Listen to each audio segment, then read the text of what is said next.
આજે અમદાવાદથી અંદર પહેલા એક સપોર્ટર હતા પણ બીજા આજે અમદાવાદના સપોર્ટર છે આપણા અને એમની સાથે જ ચર્ચા કરીશું કે આજે અમારા એ મુલાકાત માટે આવ્યા છો અને શું છે અને આપણે શું તમને લાગ્યું.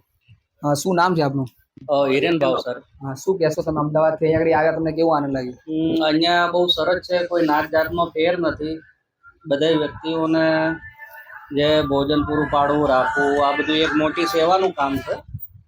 એકવાર અમે ડ્રાઈવર બનીને આવ્યા હતા, અહીંયા જોયેલું છે, એના પછી અમને પણ એવું થયું કે ના ભાઈ અમારે આવવું જોઈએ. એના પછી મારા ફાધરની પુણ્યતિથિ નિમિત્તે હું આવ્યો છું.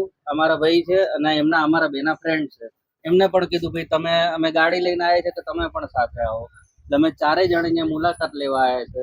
એટલે એના કારણે શું કે પ્રચાર થાય અને કંઈક નહીં તો કંઈક આપણે દાન કરીને જઈએ. એ નિમિત્તે એક સારું કામ કરીને જઈએ. શું નામ છે આપનું? મારું કમલેશભાઈ. કમલેશભાઈ, શું કહેશો આજે કેવું લાગ્યું તમને? બહુ સરસ છે. એવા શકીલભાઈ નું કામ જોઈને મને બહુ ગમ્યું. આગળ અમે બી હેલ્પ કર્યું જેટલું અમારાથી થાય એટલું.